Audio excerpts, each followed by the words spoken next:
Hi, I'm Rich Brest, co-founder of Save Here Today, National Coupon Network, and today this is our third video. This video is going to cover the in-app advertising. So if you haven't watched the Rewards app basic use and the Rewards app um, subscription offer, you probably should watch those as well, or at least the basic video number one.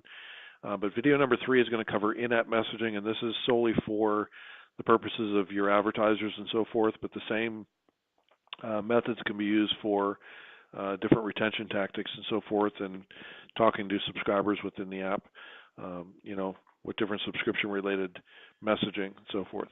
So what we're going to talk about is in-app messaging, strategies for monetization. So here's taking a look at the app, and this is your home screen for the app, and each one looks different, of course, for your own app, but you have the 5 basic categories near me, and we covered this in the basics. You have the list view. Then in list view, in order for it to have a mileage and be near to far, it has to have a physical address. If it doesn't have a physical address, it needs to be an online offer. So a basic listing looks like this right here, tap to redeem functions and so forth. Okay, so they can redeem, you can have different offers, weekly, monthly, one-time use, daily, all very basic. And then the online offers are ones that don't have physical addresses that take you to a website outside the app.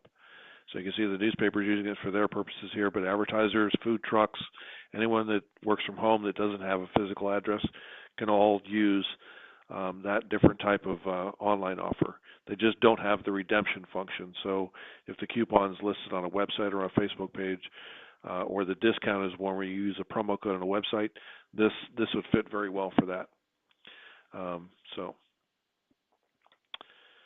You have an analytics platform, okay, and so what we're trying to do is a location-based advertising, and basically it's a real-time messaging based on who did what, where, and when, using app activities and geofence beacon technology. So a number of different factors go into this, but we're tracking a number of different things. So number of sessions by the users, if they're addressable, how many times they come back in a month. All that information is tabulated in here inside the analytics platform that we're setting the campaigns up on. So the first and most simplest one to sell is the basic versus premium. So you see on the left is the basic, on the scrolled version on the right is the premium listing. So on a premium listing, and we do all the work here, we work direct to business, you pay us a small setup fee and monthly charge, and then you charge the business and bundle it with your print and so forth, or with your website for different rates that you want to charge for it. But we're a set fee as far as what we provide, and we're direct to business. We can do invoicing for you, but we prefer you do your invoicing to your businesses. So you have 5 images in auto scroll, 5 social media convenience image links, and you see those here listed under our logo. You have a business clickable URL that's here, so if they have a URL for the business they want to put there, 100 characters of hours text, basically stating when you're open, and 200 characters of about text. You scroll down to all those things. So that premium listing is, we'll do the street sheet for you. We'll work with anyone that gives us a call and says, well, tell me about this premium listing. Not a problem. You give the authorization for them to be listed as a premium listing. They pay you, and then you pay a fee to us to have us manage that account for you.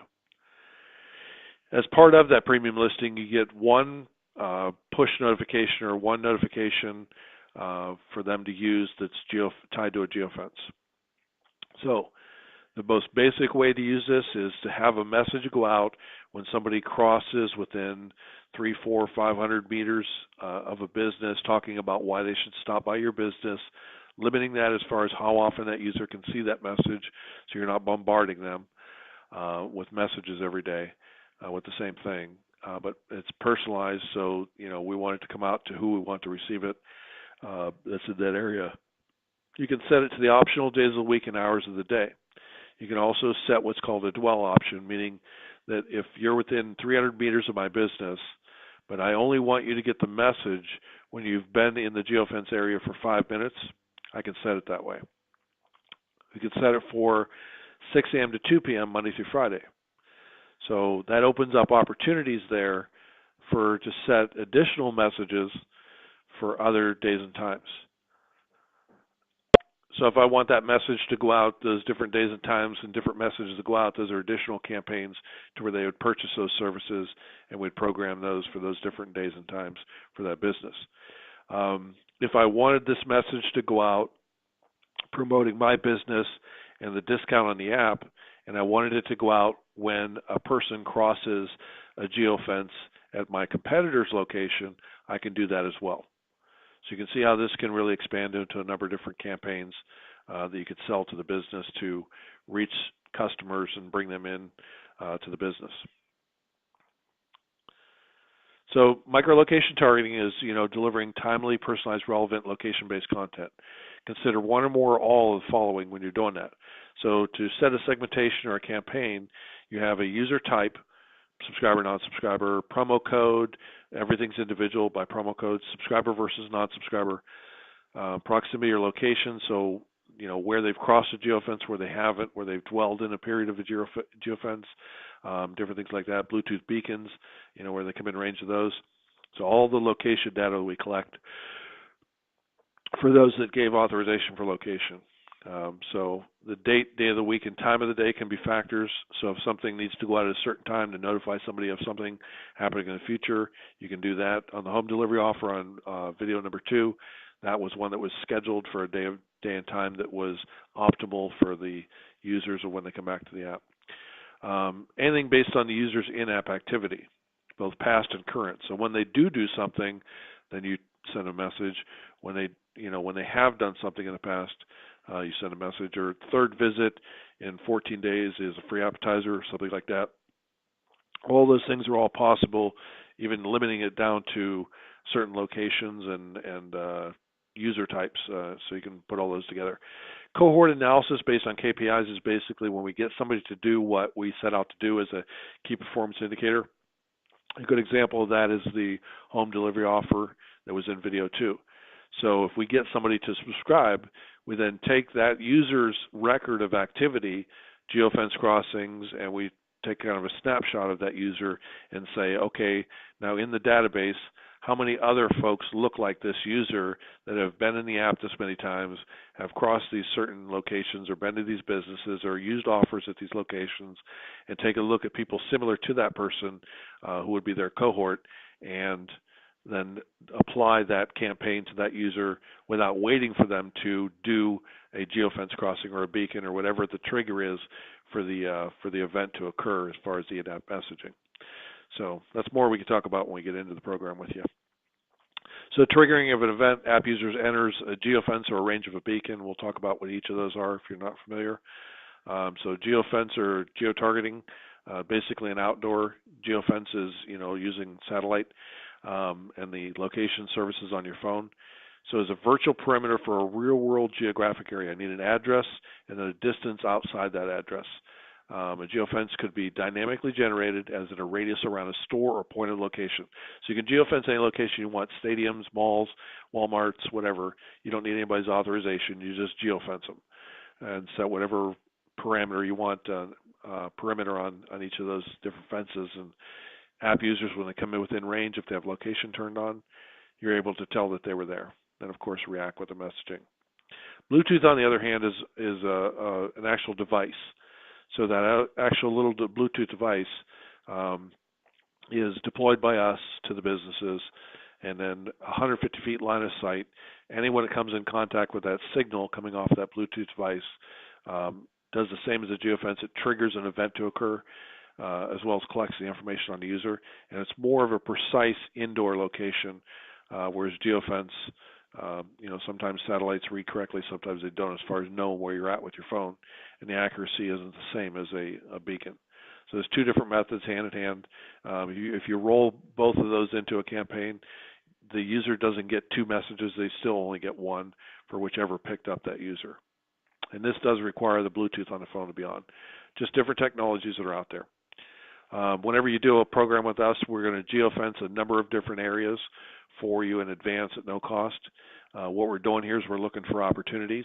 So if you're a darker red color on here, you have a higher volume of traffic in the last month with the heat mapping showing where you're at. So if you're a business that is blue or green, With less traffic, it's obvious that if you take some of these high traffic areas near you and talk about your business to those people in the red, that's going to bring more business your direction.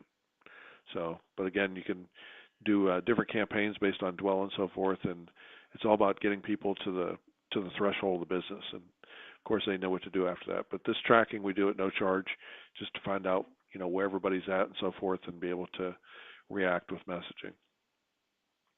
Some different examples of the in-app messaging you have. You have the external push notification. You have banner that can be top, center, or bottom. And a banner notification is simply like a rectangular type image. You can put one or two buttons on there for them to react to. And then you have modal. And modal is more of a centered in, all these three are interstitials that come up in front of the app. But you have modal that shows up as a image on the top, subject line here, and then body, where you can change the color, the font color, the background, and so forth. And buttons down here if you want one or two buttons to have them click and go to where you want them to go. The last and probably most popular is the full screen. And I've got it cropped in to show you the app is running in background, but the full screen is going to literally take the full screen. And so it's going to open up, it's going to have a close at the top. You have one or two buttons that you've placed on here for where you want that user to go when they click. And all these are great for things that you need people to react to right now or make a decision or inform them. So if you wanted to put on here that you had a news flash for a article that just, that you feel is newsworthy, you can put this banner here and have it come up bottom, with a finger pointing down in news feed that we talked about in video number 1 for the in-app news feed of the newspaper, and that could draw them to your website for when there's a news flash or something like that. Same with modal and banner, however you want to use these. So these are all in-app. So if they don't have notifications turned on for the external, they still will see these when they open the app if they've done something to trigger one of these to occur. Location, who you are, time of day, what have you, whatever you're using to trigger them. If you need something to stay longer than being reacted to and be there for a period of time, this is an example of a different way to do that with the inbox. So same thing as far as triggering of who's going to get it and how they're going to get it, or scheduled home delivery offer when we talked about in video 2 uses this method here. So I cross a geofence for a pizza place. I get a notification. I get a message waiting. I slide open the inbox, and I have a daily deal for pizza that I can take advantage of. Excuse me. So this is basically relevant to me, but I've just been to a pizza place and you're talking about here's a pizza coupon that you can buy similar to a Groupon. This is one of those weekly deal programs they have, and there's just a look at what the inbox looks like without it there. So the difference being here is this in-app inbox, you're controlling who gets what when and how long it stays here. So in this case, this can stay here for a period of 72 hours if you want it to. In the home delivery offer in video 2, we had it stay here for one full day and then disappear and then comes back again next week. So we get you to react to it the second or third time if you did catch it the first time. So that ends my third video. If you have any questions about any of this, we do a number of different methods of this with different newspapers, whether it's a rewards, a loyalty program, a coupon app, what have you, of what's being used for, and we welcome the conversation. Thank you.